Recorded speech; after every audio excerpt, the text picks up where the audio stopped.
Hi, I'm Tiffany. And I'm Rihanna, and welcome back to Fresh Off the Broke. Fresh Off the Broke is about personal experiences growing up Asian American in a predominantly white community, Asian media, and Asian pop culture in general. Race has always been a sensitive topic. Every day, there are debates over race. With our podcast, we intend to shed light on the experiences of first-generation Asian immigrants, not put them on a pedestal. We understand that race isn't everything, but there should be an acknowledgement of people of color, the knowledge gap, and the racial divide that will ideally be broken. Now that that's out of the way, let's get into the episode. Today we'll be discussing parents being strict about grades. And why your grades are fine. This is, in a sense, both a self-comforting episode as well as an episode to morally support our listeners. Yes, because as we all know, school is almost over, or maybe it's over for you guys. Yes, June is also Pride Month, so happy Pride. And June is usually, at least for high schoolers and whatnot, the last month of school, unless you're taking summer school, which that's a whole other part of the episode. We'll get into that. June is the common month that everyone is wrapping up school. We all know what comes at the end of the school year. Report cards. And guess what's on your report cards? And that was when you find out whether or not you get dinner. Oh. And to anyone that doesn't know what that means, you're lucky. Yes. Actually, no, I'll explain it. So this can be our inside joke instead of just an inside joke I have with Rihanna. Throughout high school, Rihanna and I had an inside joke where whenever it was report card season or we were just getting a mark back for a test, a quiz, anything, we would ask each other if we were getting dinner that night as a coded question as to ask whether or not we thought we did well or whether or not we did well, period. Mm. And before anyone picks up the phone and calls CPS, it was a joke. Yes. We always got dinner. I mean, even if we metaphorically didn't, yes. We physically did. Yes. Don't worry. Yeah. Even if I look Tiffany dead in the eye and say, I'm not getting dinner tonight, I did get dinner that night, so don't worry. Yeah. You say that like they were there when you looked me dead in the eye. When you were across the room when Rihanna gave Tiffany that look. Yes. She was not crying. She was actually just crying on the inside. Not sure that's any better. It's really not. Speaking of summer school, because that's coming up very fast, actually. Oh, no. Have you ever taken any extra classes, whether that be like on your own accord or your parents kind of forcing you to do that? Fortunately, I've never taken summer classes before, whether that be my parents saying, oh, you're going to math camp, or my school saying, hey, you failed this, which I didn't, by the way. To my parents listening right now that are not listening right now, but, you know. And for the most part, I've actually never been to summer camp before. I mentioned this on the podcast. I have very strict parents, so summer camp, anything, no. So most of my summers were spent either at home, maybe going out a few times, or in China when I would be visiting my grandparents. What about you? Well, I took summer school because I just wanted to do a class earlier, which is different. But I did do something like math camp. Yeah. That up, which brings up very bad memories. Is pretty much abacus, like an abacus program. Oh. And it's the thing with the beads. It's the thing, if you've watched Penguins in Madagascar, one of the penguins uses this like bead contraption to count or like add up some like money or numbers or whatever, that's an abacus. Yeah. And I used to, for I think 5 years, I would have a class for 2 hours every week, sometimes more, depending on the seat, like the time of year. And I would do math competitions. And was that willing? No, you know, the stereotypical, you're like, it's late at night, you have math homework, you need to get it done, and your parents just sitting there yelling at you while you're freaking out. Yeah, that's pretty much what I remember from abacus. Do So you yeah, do you still know how to use an abacus? I do. Do you think you could pick it up? I think, okay, there's definitely some things that would take me a while to learn, but basically how the program was structured was that for the first like early levels, you would use an abacus like physically, but Yeah. then once you like graduate, I guess, into higher levels, you're expected to be able to visualize the abacus in your head and you don't need to actually touch the abacus anymore. So it's like all mental math. Yeah. Is it like the thing where a lot of Asian kids they do that thing with their hand when they're counting? Yes, that's what it is. And I used to be that kid when I was younger because it would help me like remember things, but I don't need to do that anymore. Well, I'm glad there were some transferable skills you got from there. It's sad because like I can do like it's easy for me to do like addition and subtraction, but like that's not even something that I really need to like be able to do fast anymore. Like everything's just math is a nightmare right now. Let's just say that. I've mentioned this in the past, but growing up, because I was one of the few Asian kids, which you don't have to take math classes or anything to be like a certified Asian or whatever. It doesn't actually matter. However, growing up, I felt a lot of guilt because I didn't attend those math classes, and so I was doing like on level math or whatever, while other Asian kids in my class, be it very few Asians in the school, they would be ahead of me, and I felt like a dumb Asian or just I felt like I was like a bad Asian, whatever, even though I wasn't bad at math. I was just doing on level math with the rest of the class. And it obviously this isn't something that I think now, but when I was little, I used to feel behind or just stupid because I couldn't do math that was 3 years ahead. Yeah, that also was a problem after like I fully graduated from abacus and then math in school started to be more application. Yes. I remember because up to that point I was pretty like I guess I could say I was ahead because I could just add and subtract and multiply and divide really fast in my head. But once it hit like we're like doing actual math problems, Okay. I would struggle so hard because I just didn't know how to apply myself. Yeah, and the thing is, this is related but also slightly unrelated. One thing I've noticed about Asian, quote unquote, Asian curriculum, like math curriculum, versus curriculums over here is that I genuinely think, and I don't even know if this is really an opinion because it's honestly more of a fact if you just analyze the curriculum and whatever. I genuinely think that people here, the only reason why they're worse at math than the quote unquote Chinese geniuses or like Indian mathematician kids, because over there they place much more importance on knowing math than over here. Because it's a huge meme, it's a huge joke to hate math. Yeah. And also, the idea of mental math is way less important here than it is over there. Because growing up, and I apologize for recycling stories, my parents would buy books or just take out printer paper and write multiplication questions or very like basic math questions because I was a kid and make me do them in a certain period of time and I'd give it back to them and then they'd tell me if I did it right or not.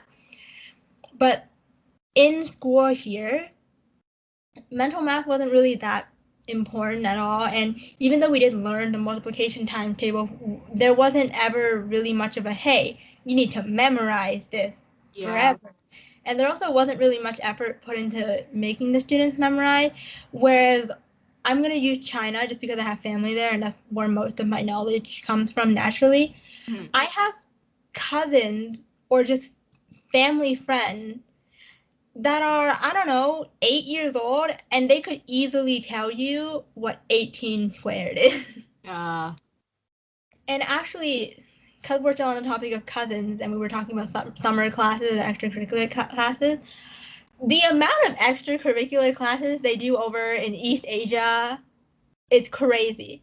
And I know they mentioned this in dramas, but genuinely, my cousin does, I think, a good 9 different things. Jeez. And the thing is, I wouldn't say it's necessarily forced because she does like the things that she's doing. For example, I'm gonna use the most extreme example, which this is actually a thing that she does. She takes fencing. Really? Yeah, very cool, I know. But the thing is, she does all these different things, and she's still not even in her circle or her age group considered the most involved kids. There are a ton of kids her age that do way more than her. And there's this cycle of comparison and, oh, that person has all these awards, that person does this and that and so much more than you, blah, blah, blah. And it's very stressful. Even though I'm obviously not her, so I don't even know how stressful it is for her. Yeah. But just hearing about it, I get stressed out because in my personal life, I feel like I'm already involved in a lot of things, and I obviously wasn't involved in the same amount of things when I was 8 or 7 or whatever. Mm-hmm. But had I been, I think I would have been for lack of better terms, a bigger wreck today. Yeah, about that. Yeah, there's definitely a point where, like, when you're a kid, no matter how many things you do, you're not going to even realize you're doing half of them because you're just not at that level of, like, consciousness yet. But, like, once you hit a certain point, it's like, oh my God, how are you doing this? Mm-hmm. And it kind of comes back to that meme where it's sleep, social life, grade. You can only pick 2. Like you have to sacrifice 1. And I saw a upgraded version of that where someone was saying like how people think it is good grades, social life, enough sleep, and then how it really is, and it's this giant. Is it an octagon? 1, 2, 1, 2. I'm also counting at the same 6, time. 7, 8, 9. Wait. 1, 2, 3, 4, 5, 6, 7, 8, 9, 10. A decagon? Decagon. I didn't even notice that when I was saving the image. But wow. And then it's like friends, class, work, family, homework, sleep, hobbies, food, love life, which where? Curriculars. I guess it's a nonagon for us, but quick shout out to the Asian couple culture episode. Also, quick shout out to everyone who's single right now. Yes, you're doing great. Us and our nonagons, am I right, guys? Yeah. Starts crying. But anyway, for me, honestly, when I look at the triangle, like just the triangle, I don't even know if I really have 2 points. I mean, because obviously sleep, we all know I don't sleep very well, which I know. I'm not even going to comment on that. But the thing is, I don't even know if, as an Asian kid or whatever, we really get much of a social life anyway, because there's a difference between, texting your friends, calling them, seeing them every once in a while, and then and this is generalizing, the majority of Western high schoolers or students in general that go out to the mall with their friends, go quote unquote partying. And obviously going to a party doesn't mean you have a social life or whatever. But I would consider that more of a quote unquote social life than what we had. And so it makes me think, if I were to put myself on the triangle, maybe I really do just have grades. What about you? Do you have any thoughts on that? I was just thinking, I was thinking of kids, specifically like Asian kids who have all three. Then I realized all the Asian kids that I could think of were just all rich kids. That's true. I know fobs that get enough sleep, they get good grades, and then they, I don't know, go karaoke all the time, which I'm not even saying that in a bitter way. I want to go too. Yeah. Take me with you. Yeah. Let's go karaoke. No judgment here. Take me with you, please. The two of us and everyone listening right now, we're going karaoke. Comment down below if you're coming and I'll email you the details. Oh my god. We're going right now. Right now. Yeah. By the time you're listening, we're still going. Yeah, we are. So comment.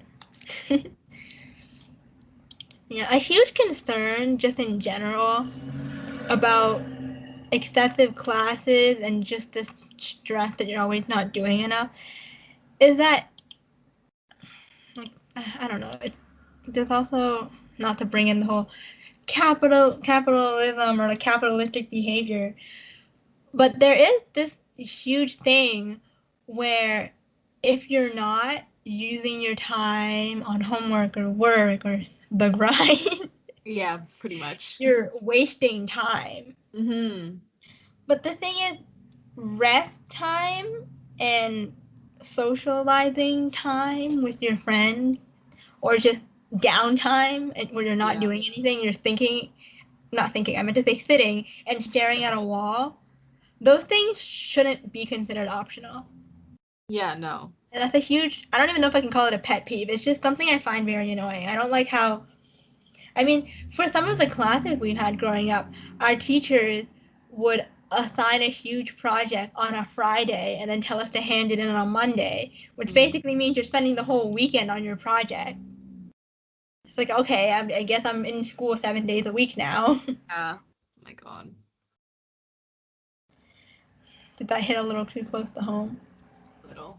Even if you are like an extrovert, because I've heard like a friend of mine who's a very big extrovert, like she still needs downtime for herself. Like, even though like my downtime is probably like most of the day, like I would be very grateful if I had most of the day just by myself, because I'm very introverted. But her downtime would probably just be like an hour before she goes to bed. But honestly, that's still so important to have. Yes, of course. I would say I fall under ambivert, like a mix between the two. And honestly, my downtime has been resorted to basically after a super long day, just me staying up. That's my downtime. And there's a word for it. It's called revenge. It's called revenge. Procrastination? No. Revenge. Like sleep procrastination or something like that? Yes, it's called revenge bedtime procrastination. When people stay up later than they want to just so they have some time to themselves. Yeah. It's not a good thing. I'm not trying to be relatable. If you relate to me, that's a problem. Oh my god. We both have issues. Let's not joke about this, people. And I wish it was less of a people complaining about these things. For example, us talking about this on the podcast, and it was more of just, this is a necessity for human health. Because downtime shouldn't be optional. It shouldn't be a privilege to have. Yeah. That being said, downtime in a certain context can be considered privilege. For example, rich kids not having to work summer jobs. Yeah. kind of unrelated to what we were just talking about, but I also think it's really important to, like, when discussing this topic, it's important to bring up, like, actual research and studies done, because funny story. Oh no. I wrote an essay for my English class about the differences between how Western parents show affection versus how Asian parents show affection. And I personally think that it was a very good essay on my part. I agree. Thank you. As you should think that. Thank you. But yeah, I thought I worked really hard on it, and my teacher gave me a pretty unsatisfactory grade, even though that kind of goes against what we're saying. It wasn't a bad grade. It was a good grade, but it was lower than I hoped it to be. Mm-hmm. And the only criticism she gave me was that I was generalizing on behalf of the Asian community. So, that being said, me and Tiffany are going to talk about some studies that we found while researching this topic, because I know one of you listening is going to be like, this is a little bit too generalized. I don't really believe it. So yeah. And off we go. And before we do start, mini disclaimer about, generalizing and whatnot. Obviously, Asians aren't a monolith, so when we say things like Asian parenting style and anything where we say Asian blank, that's not to say that that represents the entirety of Asia. Mm-hmm. This is just the, for lack of better words, general image or just pattern that's been found statistically. Mm-hmm. Additionally, as we talk about Asian parenting or Asian insert thing versus Western insert thing, we're really not going to be viewing these things from a Western point of view, since that wouldn't make sense, since these Asian standards, norms, and whatnot did not originate from here. It originated from Asia. So we have to everyone has to make sure that they're looking at these topics with the proper context in mind. Because if you're just standing from a Western point of view and saying, oh, this Asian thing is so weird, well, of course it's weird to you. Why, you don't understand it and you've never been exposed to that. Whether or not that thing is a good thing. Mm-hmm. So the first study we're going to be talking about is from Carnegie Mellon University, and it's titled Cultural Differences in Parenting Styles and Their Effects on Teen Self-Esteem from Mimi Chang. Or by Mimi Chang, sorry. And either word. Yes. The author of this study references another psychologist who had already categorized parenting styles. And so I just want to bring this up because I think it's really interesting. Okay. The 3 different types of parenting styles would be authoritarian. Yeah. Which is pretty much just a dictator of a parent. Mm-hmm. And according to Wikipedia, abusive parents usually fall into this category. But it's also noted that not all authoritarian parents are abusive. Okay.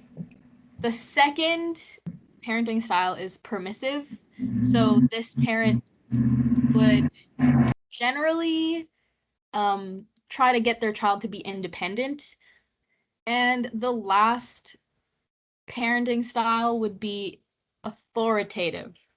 So this is kind of just a lesser version of the authoritarian parent. So it's characterized by high demandingness and huge responsiveness. Authoritative is just they're firm, but they're not like set.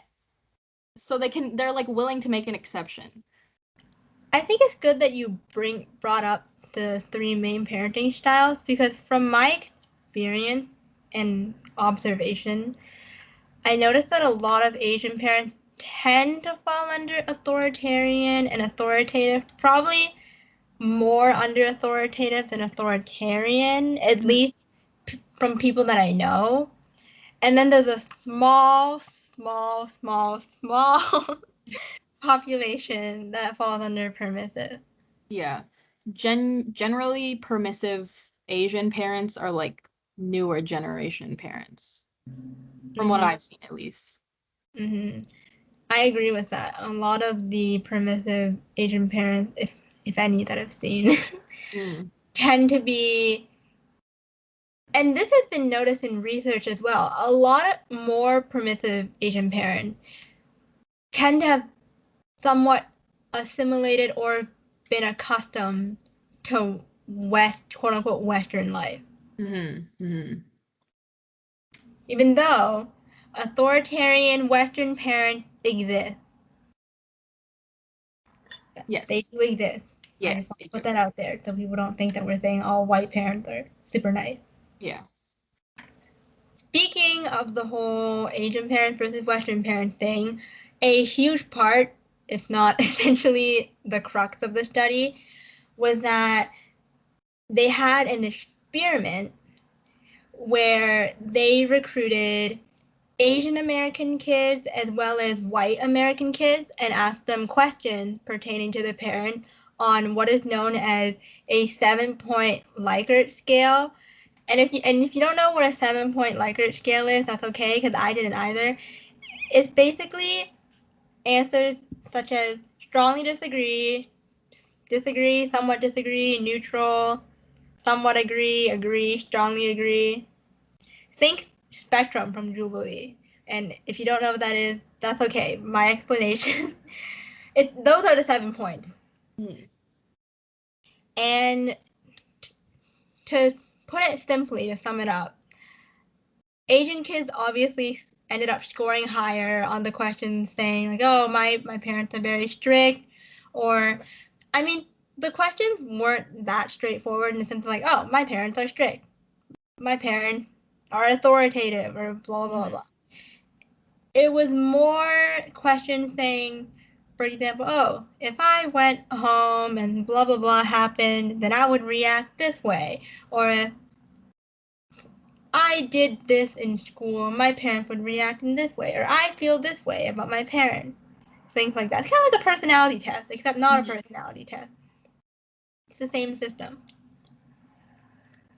And even though, as I said just now, it was obvious that they scored higher, I think it's really important that we have these studies and we have this black and white proof, kind of like what we said in the Learn to Pronounce Our Names episode.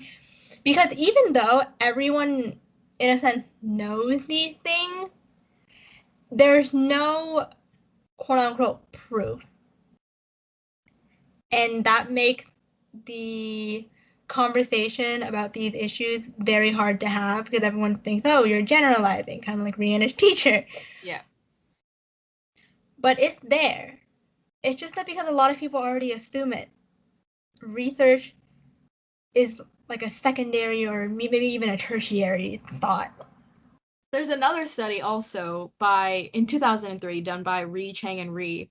The findings were Caucasian students reported having more friends than their Asian counterparts. And also, Caucasian students had higher self-esteem than their Asian counterparts. Yeah, this study is also referenced within Mimi Chang's own study paper. Like it's a separate study, but she references it within. Just to clarify. And I mean, it connects with, I don't even know if I want to say assumptions or facts, but it connects with what we know in our day-to-day lives, or what we said earlier about how our social life, or I don't even know if I want to say our definition of a social life, because what I have as a social life isn't really my definition of a social life. But it's not surprising to me that white counterparts said that they have more friends or they do more of insert thing than Asian kids do. Because even if you don't have the type of strict Asian parent that doesn't let you leave the house ever, and you have parents that let you leave the house sometimes, it's still not on the same level as white parents where I mean, I knew a girl that literally went and by the way, this person was in I don't know the 11th grade, like they were like 16 or something. They went to Mexico with their boyfriend. Like that was the trip. And I can't even leave the house now. I mean, COVID, but you know what I mean. Yeah, yeah. Like how did you feel when you saw that statement written before you? I mean, it's just it's it's sad to see these things, but at the same time it's kind of like validating because it's like, oh, it's being acknowledged in this study, you know, like it's not just me being over dramatic. Mhm. Yeah, and part of it makes me sad because, like we've said in the past, for example, Rihanna and I being friends or like coming together to make this podcast was us realizing that we had a lot of shared experiences. Mm-hmm. And the thing is, because we grew up not knowing a lot of other kids of color or other Asian kids, we thought that it was just our experience. Mm-hmm. And so when you see these studies and you realize it is the shared experience, not Yeah. the shared experience, it's I don't even know if I'm glad or sad because why is it that a whole generation of Asian kids Yeah. they're so lonely or so deprived of a social life? It's like this sense of like collective relief of being like, oh, thank God I'm not actually an outcast, but at the same time, it's kind of like we're all lonely together. Mm-hmm. And don't get me wrong, Asian people are very capable of being social. Don't get us wrong with the whole annoying media stereotype of Asians not knowing how to interact with people socially. There is a difference between having no social life and not knowing how to socialize with people. Mm-hmm. I want to put that out there because I hate the depiction of Asian people in the media sometimes. I mean, most of the time. Mm. Now, along with the first study by Mimi Chang, we also want to highlight the second study called Do We See Eye to Eye? Chinese Mothers and Fathers Parenting Beliefs and Values for Toddlers in Canada and China. And this was a group effort by Chuang S.S. and Sue Y. of the University of Guelph and Beijing University, also known as Beida, which, shout out to Bernice who went there. Yay! Hey! Bernice, if you're listening right now, we love you. And as the title says, this study examined the beliefs and expectations of Chinese Canadian parents from Toronto versus Chinese parents from Beijing using a 5-point scale, which is basically the same thing as the 7-point scale, except they probably removed the somewhat or strongly, one of them. And there was a lot of interesting, obviously disappointed but not surprised findings, but there were a lot of interesting things that came out of this study. For example, they found that Chinese parents, and when I say Chinese parents, I mean the Chinese parents from China, they scored higher on authoritative parenting. However, Chinese Canadian parents endorsed this parenting style more than Chinese parents, which at first confused me, but I kind of get it. Because I think my parents are like that. Because I don't know. When I see parents from China, I feel like sometimes, and again, this is generalizing because I've obviously haven't met the entire population of China. Yes. They are strict, but I don't know if they talk about it as much. And the thing is, even though the concept of a tiger parent does exist in China, for example, tiger mom, they literally say Huma, which is tiger mom, Huma. But they don't really, and when I say talk about, I don't mean, it's taboo or anything. they don't necessarily openly praise it as much as Chinese Canadian parents here do. At least speaking for my Chinese Canadian parents.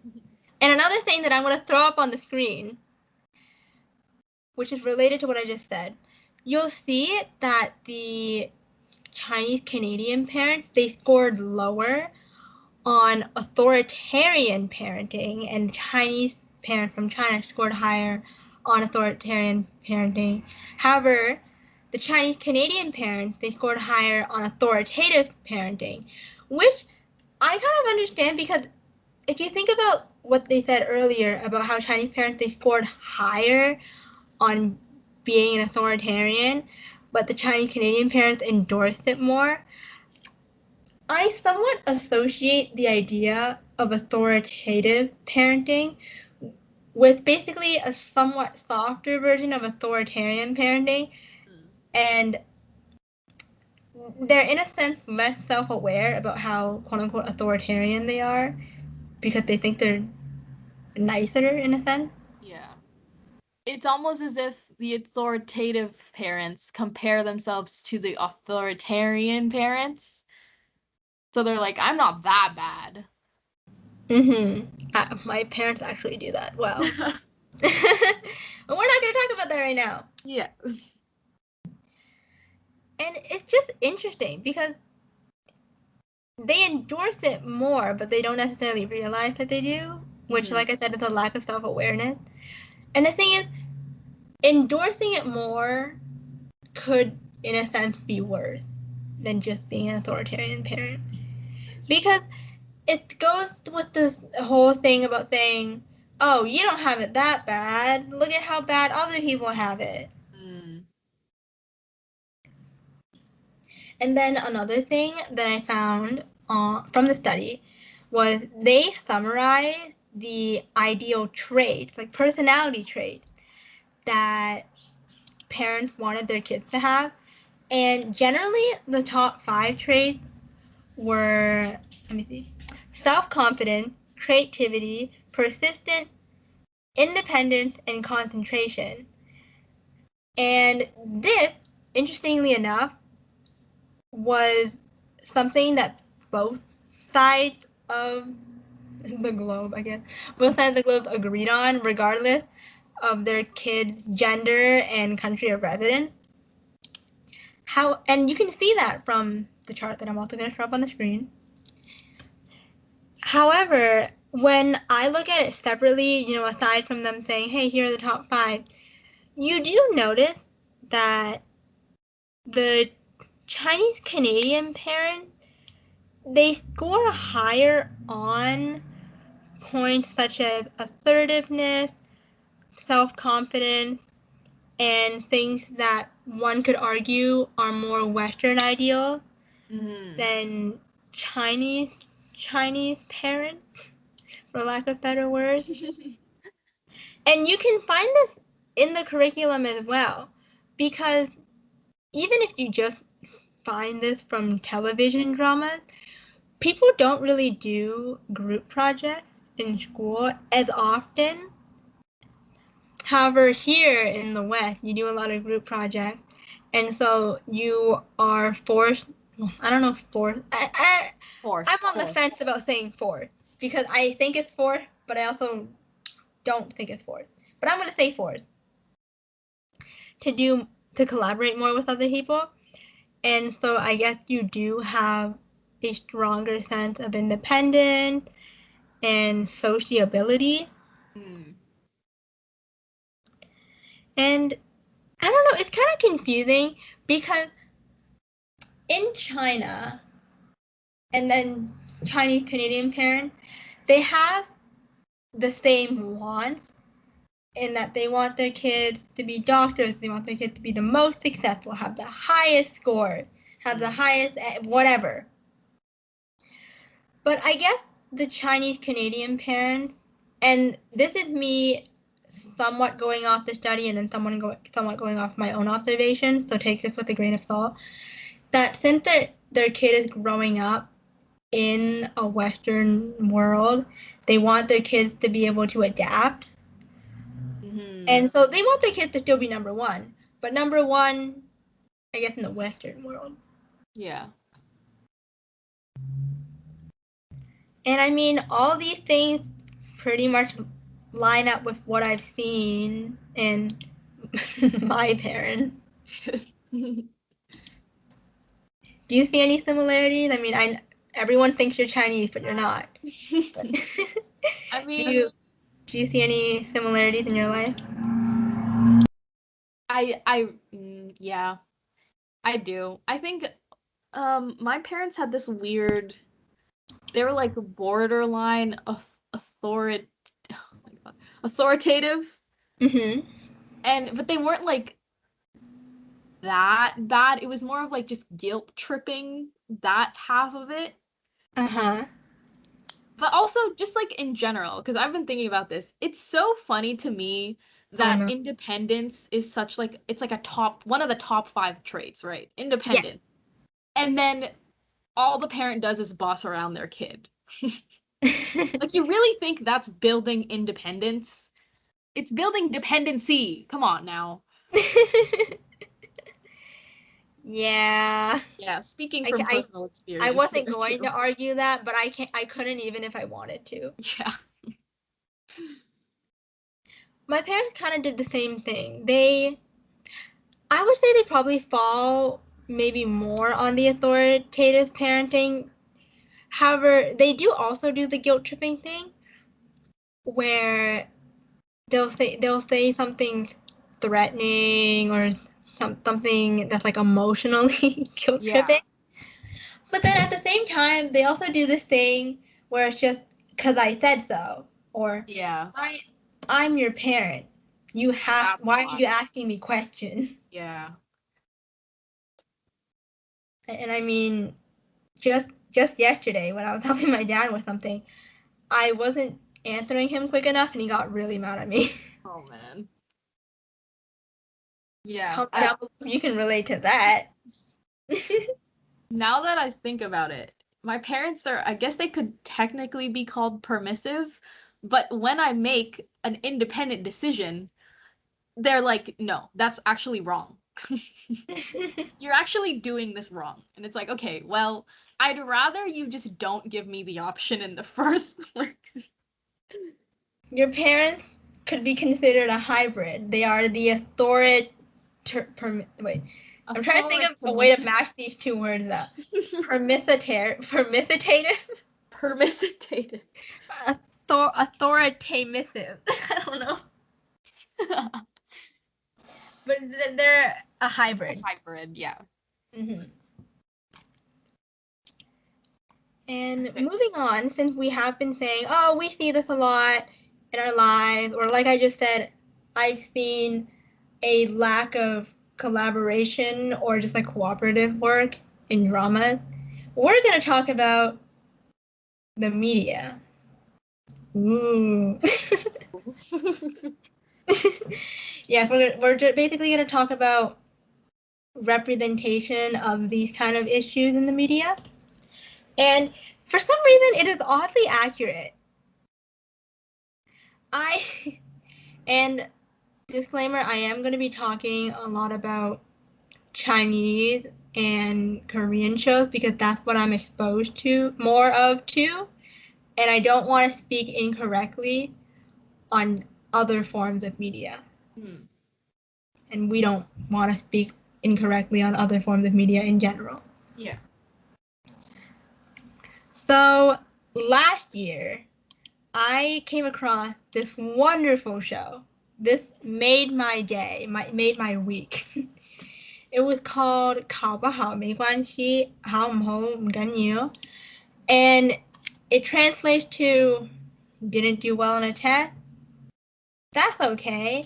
And it's a variety show. It's a competition, kind of, also not, where you have these elementary age children and they bring their parents, and their parents are the contestants. Their kids are just there to watch and laugh. Yeah. And you'll understand in a second.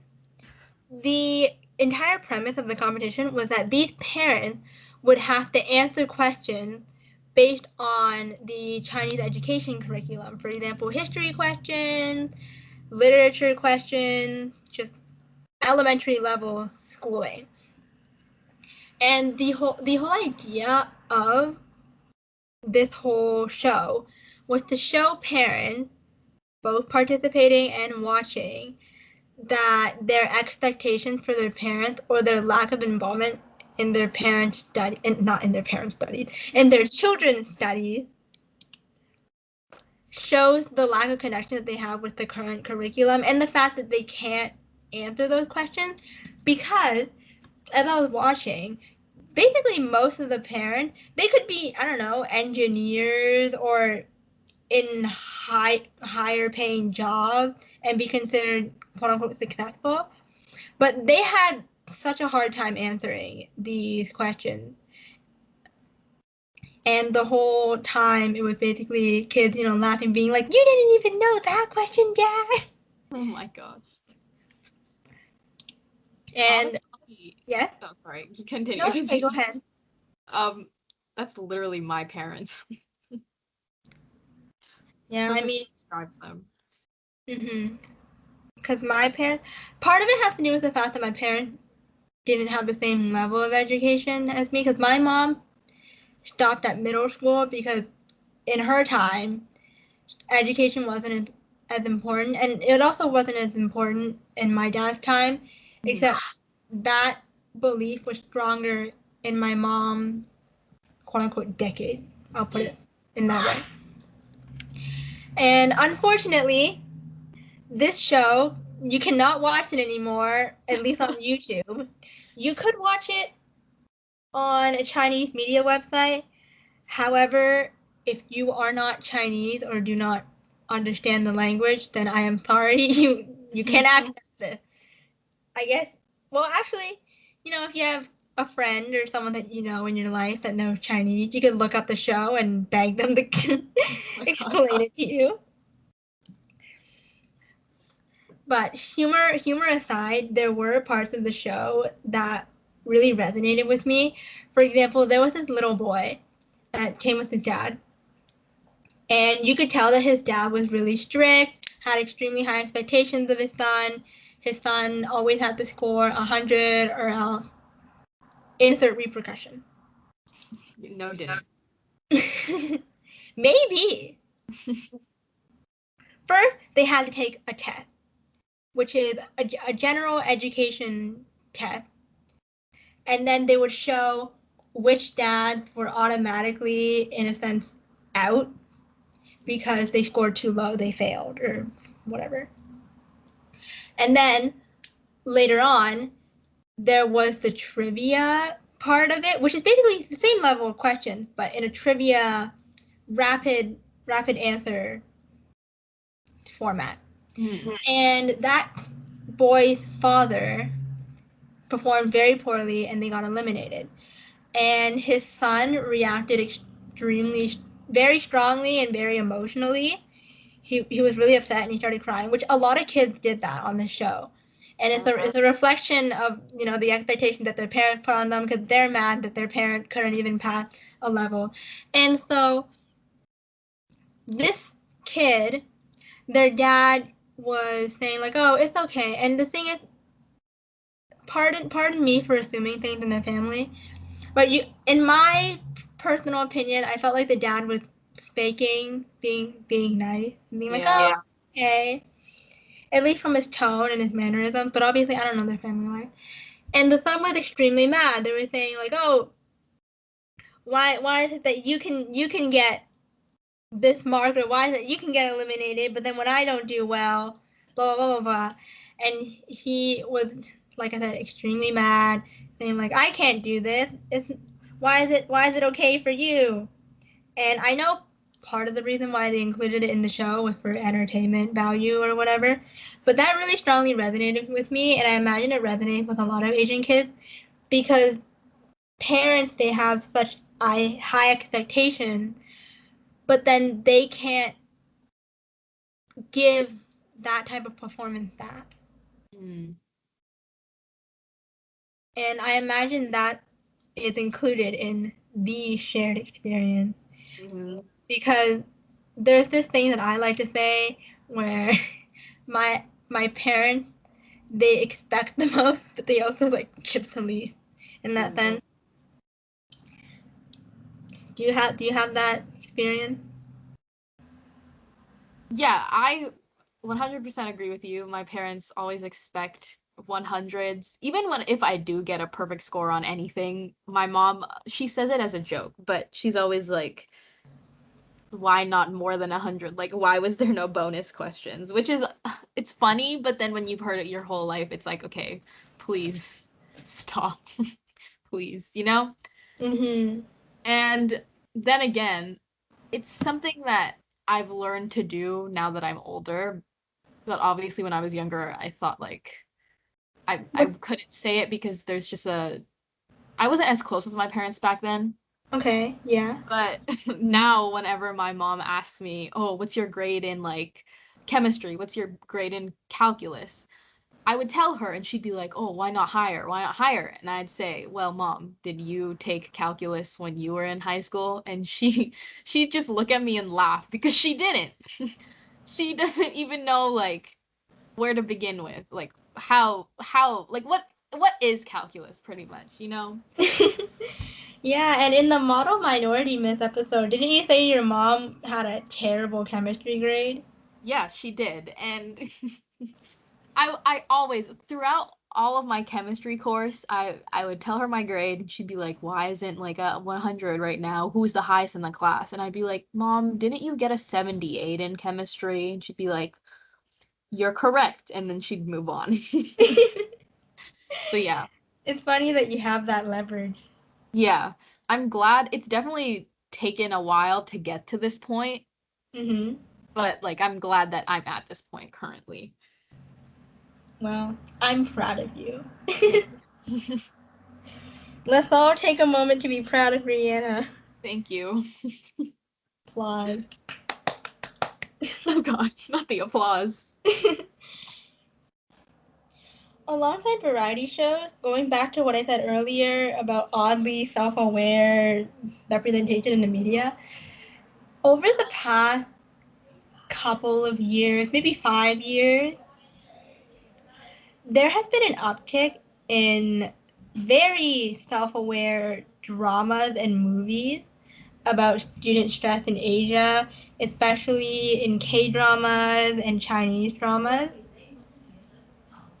And I don't know how to feel about it because I will watch these shows and I will relate and I'll get triggered and Yeah. cry and you know Yeah. the whole 9 yards.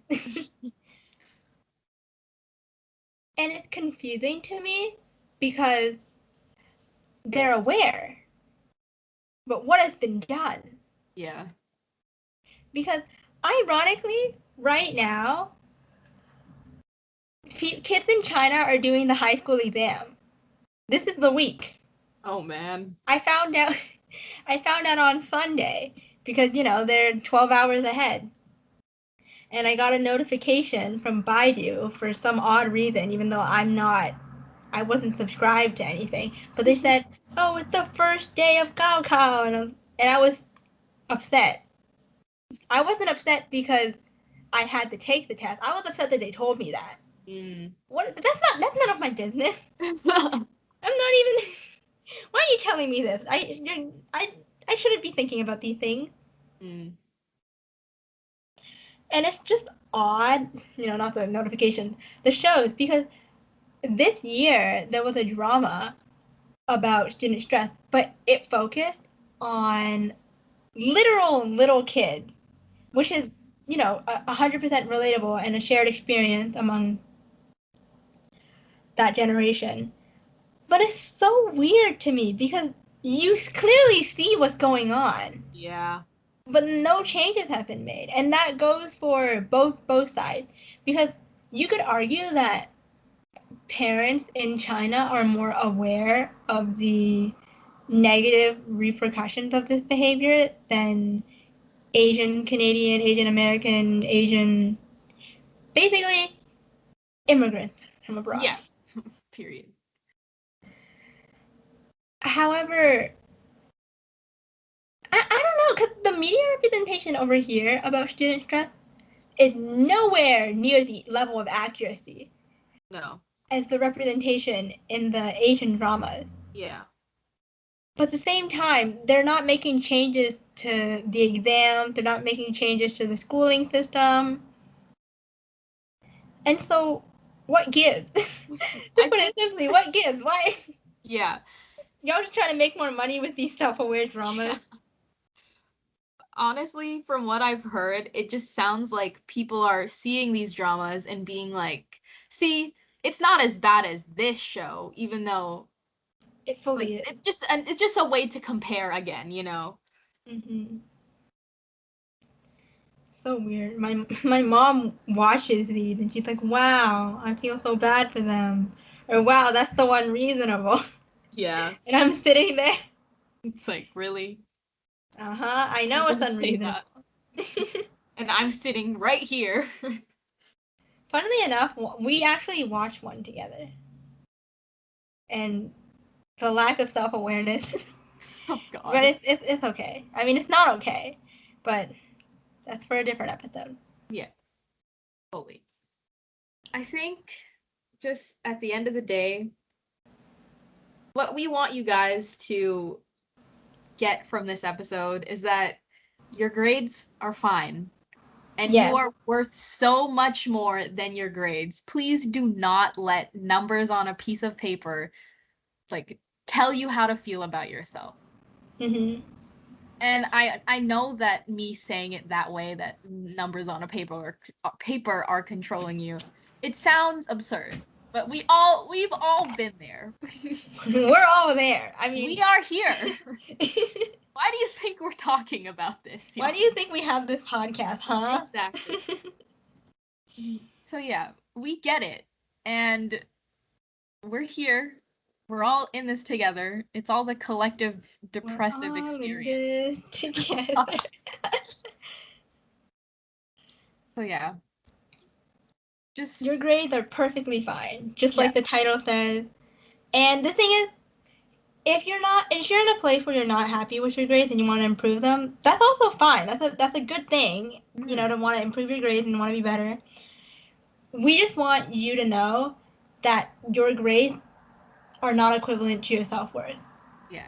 Your academic success is not a reveal of character. Mm-hmm. And another thing, you know, because we have listeners of all ages. For people that are in high school right now and they may be applying to college, university in 2 years, next year. Please, I know it's the college and university application process. It's so confusing, annoying, tiring, mentally exhausting. And so this is all easier said than done because the two of us have been there. Yes. Please don't lose yourself in the process. Yeah. It's not worth it. You like it's like you in the moment, but there's so much more to life after this is all over. Mm-hmm. And like it'll be over soon. Time stops for no one, and as much as that is terrifying to think of, it's gonna life keeps going, man. And we have to live in the present.